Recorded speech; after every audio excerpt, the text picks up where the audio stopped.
Another one. Yes, we're back. Another chance to take in an away day review. Another Premier League experience. This time, it's Aston Villa away. Look, we're a fan channel that likes to travel to games and watch our team. It's a good laugh, as is every away day. That's the point of this series, right? Rating the experience. Nothing about the game itself, just as well, considering we got battered 4-0. But we want to give you a bit of an insight into what it is like and rank each of the 19 teams we face on our league table. So before we get into it, just a quick one. If you want the experience of watching the Premier League, but of course with a Bournemouth focused, given we're Bournemouth fans, then please subscribe to us. It would be massively appreciated. So the format of this show, it's simple. We go over the city, the pubs, the people, the stadium, the view, the noise, and the concourse.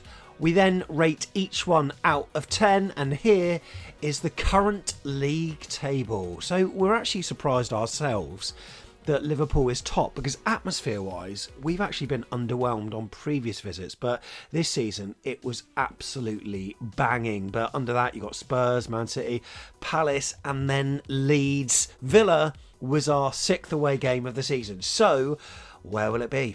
Stay tuned.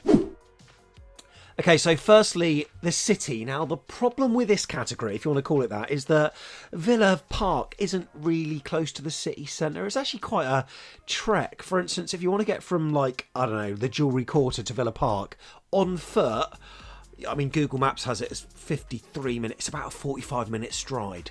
And we usually like to rate the areas and the suburbs in and around the ground, because when we say the city, that, you know, that's what we're talking about, the sort of landscape of where Villa Park is. But because of the pub situation with Villa, i.e., I mean, we'll talk about it, but there was nothing that away fans could go to, this meant that invariably you had to go into the city. But that's not a bad thing at all in this case, because Birmingham is a great city. I've been a number of times before, stayed in the city centre. It's got a really kind of buzzing cultural diversity and vibrancy.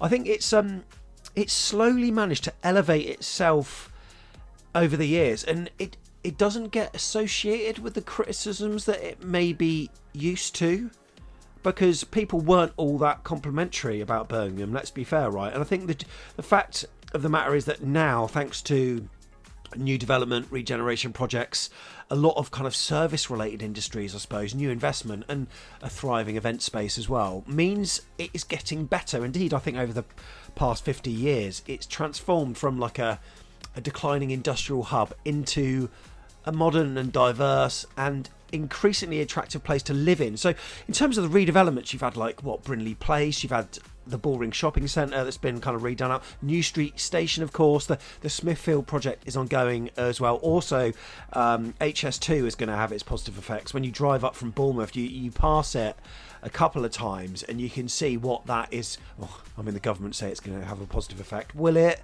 Who knows? I mean, certain problems are still prevalent in Birmingham, as we'd have seen on some of the recent sort of news stories and stuff, and crime rates, but then you've also got congestion, like wheelie bins. Are they emptying them these days or what? And the development feels a bit uneven in places, but overall it's a place on the up, and walking through it you've got decent nightlife. I love the beauty of the canals running through the place, by the way. I think it's gorgeous. It's actually got more miles than Venice, I think, and there's quite a, I don't know, like a raw buzz in most of the places you visit. I've done the walk before from the city centre to Villa Park, where you sort of get to see all sides of Birmingham. It's a bit like on the previous video we talked about Manchester going from the city centre towards the Etihad, where you see like all of it. That walk's a bit hit and miss, I suppose, but that's the same as if you walk from Bournemouth Town Centre to Vitality, if I'm honest. But I think the nearer you get to the ground, obviously, as you approach Villa Park, it's going to be a stadium that's used in Euro 2028, and there is going to be a redevelopment that happens before that, so you need to get on with it, lads, surely. But I think that's going to help. There's a word I learned in geography, like where a development helps what is it? It helps the areas like regenerate around it. What's the word? Let me know. You can tell that I did really bad at A-level geography. So look, the city of Birmingham itself, I think it's probably an 8, but when I take into the walk you have to make to Villa Park and the area around it, which is in some areas a bit unkempt, I'd say a 7 out of 10. But in future seasons, I think this will change. pubs. Oh, Villa, you're doing so well. Just end this video now. This one's really annoying because we'd actually love to give this a good grading out of 10 because I do like Aston Villa as a whole, but I've got to be subjective here. And when we talk about pubs, we're referring to those in and around the stadium.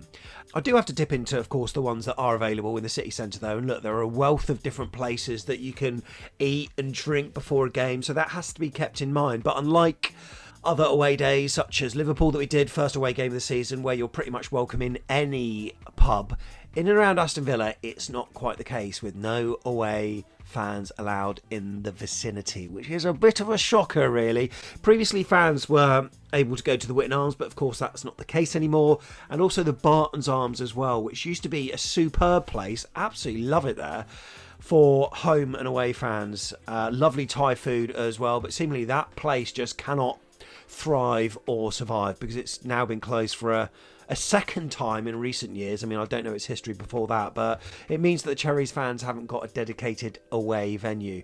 We used to love that pub because it's got little kind of hat tips to Aston Villa's history, even with the tiling on the walls, that kind of stuff, the claret and blue. Alas, maybe it will be open next year when we visit Villa Park, you never know, but invariably it'll probably close 6 months later. We also went to a pub like on a previous trip called the Yenton or something. The Yenton, which was a bit of a drive to the parking space that we then parked at, which then led to our walk to Villa Park. So it was quite a way around. That was all right. This time, fan zone. That's what we did, and that enabled us to have some food and drink before the game. By the way, £13 for what Mark ate, some chicken tenders and waffly chips. 13? Are you joking? My God, it was okay. It was oh, by the way, a friend of mine, Sam Booth. Sam, big shout out to you. He's the one that starts most of the chants at an away day. His voice absolutely carries. He did manage to get into the yew tree, but he said he found it an awful place based on the fact that the people on the door just seemed to make up the admittance price there and then. Like his mum went in just before him, and it was £3. Moments later, when Sam goes in, yeah, £5 please to get in. What? It's like they're making it up on the spot, and he didn't find the service overly great in there either. We did learn that a number of Cherries fans actually were allowed into the Sacred Heart, which is a private social club. I think one of our resident Villa fans in the comments, Catherine, you'll have to confirm that, because I know that's where you go. Why didn't you tell us? We're friends of yours, Catherine. You could have told us that we could have got in there, but in terms of the fan zone, it was okay. There were a lack of toilets, which was not overly great. I think about 6 or 7 Portaloos lined up in a row, and the stage was good with live music. They had a kind of band on playing a bit of Blink 182 and Green Day and stuff. That was pretty good. That's close to the William McGregor statue. And pints were priced okay. Lots of room to stand around. If it was raining, though, it would have been absolutely horrible. But this one's tough. The fan zone probably saves a really bad rating, and it's going to be a 4 out of 10. Now I'm noticing that this is actually, I'm just looking at the league table now, Man City, I can't score that 4 out of 10 because they actually had a pub that you go to that was walking distance. So you know what, Man City I'm elevating to a 5 out of 10 at this point. However, for Villa, yeah, it's going to be a 4. That was a long category, that. The fans then, the people, Villa fans are quality, and they are by far our favourites. We've had a lot of love recently from Man City fans as well, and I think they're brilliant as well. But what I tend to find with Villa fans is they're the closest to being the same in person as you see on the comments. You don't often get that, right? And they are sound. Like, yes, you'll get 1 or 2 people that will give you shit, but those types of people are young, they have a footballer for their profile photo on X, and they've just borrowed 10 quid off their mum to pay for their pay-as-you-go phone. Don't worry about it. Every fan base has got them. But yeah, I think there's a salt of the earthness about them, a groundedness, a lack of entitlement. They know their club inside out. They know their history. They know that they're a big club, but they also respect their rivals, like I say, apart from Birmingham City, obviously. But they are crap. And they can also admit when they've been outplayed or outfought as well. They're passionate, they're loyal, they're devoted, they're community-minded as well, by the way. They are resilient people, but they get stressed quite easily. The reaction towards Emery at the start, the entitlement. I mean, like I spoke to Steve, I think it was, Villa fan before the game, and he said, look, it was only a small amount of Villa fans that were questioning Emery's future at the start of the season. And the thing is, the smaller voices often get amplified to make it look like they reflect all of Villa fans. It's clear that they weren't, and everyone absolutely loves it. What a job that guy has done. And but what they do is they live out every moment. They heart on the sleeve people that are just living this emotional roller coaster of being in the Premier League and also in Europe as well. And look, they're vocal as well. And like I say, with the passionate kind of nature of their supporters, I think that can be seen with the ferocity of their opinion after the last home game that they had in Europe. And whichever side you're on, whether it's right or wrong, it is passion. Chatted to a number of fans, like I say, outside the ground. And look, I've spoken on YouTube to, Dan Bardell, not on YouTube. I've met him in person at this final one standing thing. Luke from Up the Villa podcast. Tom's chatted to Simon, who's a big part of Villa on tour. And all of them are the same. Like, Villa is less about chasing sort of a constant glory and more about embracing the journey. So it's a stressful experience. It's an experience filled with pride, but also camaraderie as well. And they are loving the ride. They're loving the ride, but in the back of their minds, there's always this imposter syndrome, like it could go south at any given moment. But that's what I like, is being real. For that, they are up there for me. 9 out of 10. I should downgrade it because Prince William is a supporter, but I'll give him that. 9 out of 10 for Villa fans.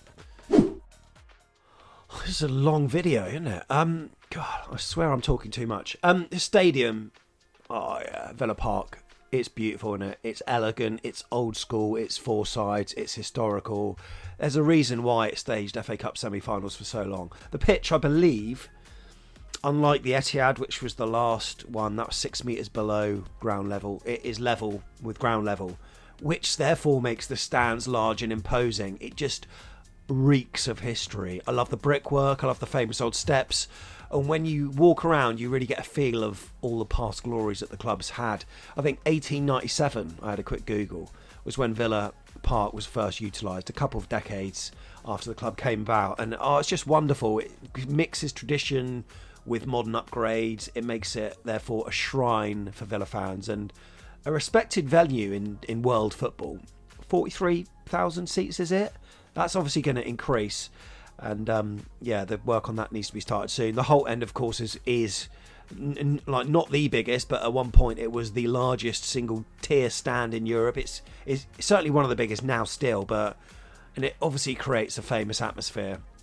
The Trinity Road stand, I mean, its architecture and the striking design, absolutely superb.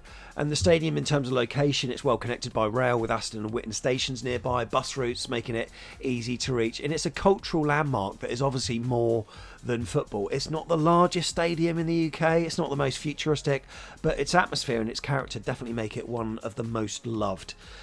I'm a big fan of it. Liverpool was an 8 out of 10 based on the prestige and the look of it. Spurs was a 9 based on the modernness, but I sense weirdly that whilst it's a 9 now, Spurs, over time that's going to be downgraded because we're all used to the Spurs stadium, right?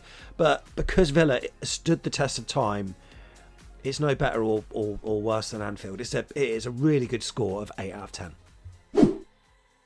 Right, the view from the away seats, always decent at Villa, I find. I think we actually had the upper tier as well for this one. Sometimes I think we've just taken the lower, but look at Bournemouth selling tickets. Happy days, but I like it.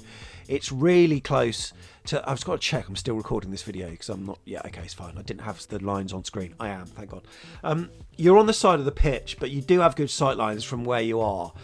So it offers a clear view of both halves of the pitch. The atmosphere is very different to, say, what it was at the Etihad with our previous one, because you haven't got the kind of vocal home fans right next to you. It comes from the Holt End. So it's kind of far away, but that almost makes you appreciate them more. It's like when you're looking at a famous painting close up. When you take a few steps back, you sort of appreciate the full picture and stuff. And so you get the full experience of Villa's home atmosphere across the pitch. And also, you therefore know how loud they are, because when you experience noise being made like right over there, that's then coming to you at like full decibel level, you know that they are loud. Upper tier versus lower tier. Look, I've spoke to people that were in the upper tier. Offers obviously a broader panoramic view of the stadium and pitch. Lower is obviously closer to the action. The way the roof is sort of constructed means that you really do feel the force of the noise, unlike say at Palace where they're supposed to be loud, but it's got quite a low roof, and I'm sure that a lot of the noise kind of almost bounces away acoustically, so that helps. The facilities in the Doug Ellis stand they're older compared to newer redeveloped areas of the stadium, but on the whole it's fine. It's got that side on perspective, which I sort of like. It's a solid experience. You've got the screen off to your right so you can see what is going on. What I hate about it is looking up and seeing the executive boxes just behind you, and then just above that the Villa fans that after they scored 1 goal, 2 goals, 3 goals, 4 goals, however many goals they score, often see them just leaning over, just leaning over, giving you a wave. But you can get rained on because you are that close to the pitch, so in certain types of rain that you will get pissed on, and also because you're so close to the pitch you'll feel the heat from those bloody heater things before the the match, the pyro stuff. So it's different, it's good. Now I'm just looking at the league table and I'm just seeing that maybe subconsciously, I don't know, but the ones that have been at the side of the pitch have actually scored badly. But this one is going to go against the grain, because for this, whilst the rake isn't as steep as other grounds and seeing into the corner in front of the whole end isn't easy, it's still really good and it's okay for generating an atmosphere. 7 out of 10. Right, the noise the Villa fans make. This one's tough because Villa fans are usually pretty loud from the off. However, in this game it was slightly different, and I'm going to give them the benefit of the doubt and also provide a little bit of context to this by reminding myself that it was Remembrance Sunday. So naturally there is a bit of a sombre feel. I do like the kind of roar you get after a 1 minute silence, whether it's for that or for someone passing away sort of thing. And look, they're also, you whisper it, I know this is ironic given the scoreline, there might have been a little bit of nerves from the Villa fans. Now, it sounds futile and ridiculous, like I say, but I don't know. They knew this game was big. They knew they were playing a side in a lofty position. And this goes back to the mindset of the people of Villa, who often maybe subconsciously feel like there's something negative happening around the corner. It obviously isn't. What it does do is underline, though, they got a natural respect for their opponents, which, like I say, we've alluded to that already. So it started a little bit jaded, I've got to say, but it picked up as the game went on, and certainly when Villa took the lead, thereafter, it was insane. Obviously, you've got your whole end, but because the noise travels so well, it means that every single stand is singing in unison as well. Sometimes you go to a ground where acoustically sound takes a couple of seconds to get from one stand to the other, and whilst you've got everyone chanting, it just sounds like a mishmash. Everyone was singing as one. It's actually consistently and constantly ranked as one of the loudest stadiums in the Premier League, and we felt that, especially at 3-4-0, whatever. This one, I thought it would be good. Solid. 9 out of 10. Finally then, concourse. I mean, it's a concourse. Yeah, it's fine.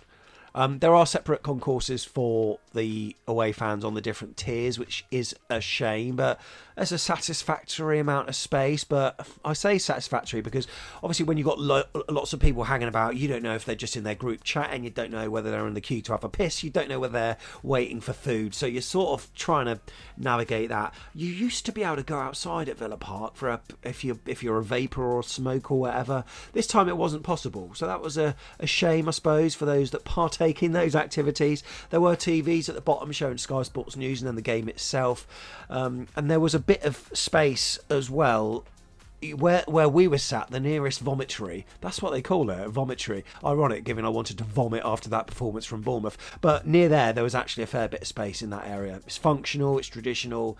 It offers the basics for visiting supporters without the modern polish of new Premier League grounds. It's basic, it's atmospheric, it's not luxurious, but it delivers the essentials. I would say it's 6 out of 10. So that means that Villa score, if I just tot it up, 50 out of 70, which puts it comfortably into second place, which I think's all right, given you haven't given us a pub, lads. I think that score is pretty damn decent, all right? So you maybe got away with one there. But yeah, I'm going to go for 50 out of 70 for that. I think that's probably about right. Villa fans, give me some advice about how I can do our away day better next time in terms of pubs, because we would absolutely love to know.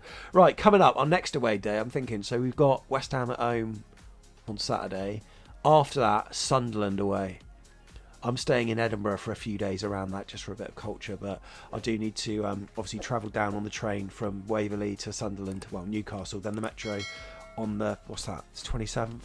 So yeah, that's going to be a killer of a trip, because it's the second longest in the Premier League. However, we can't wait for it. Whereabouts will they rank? Will they push Aston Villa lower down the table? Who knows? Like and subscribe, and I appreciate all the comments. You Reds.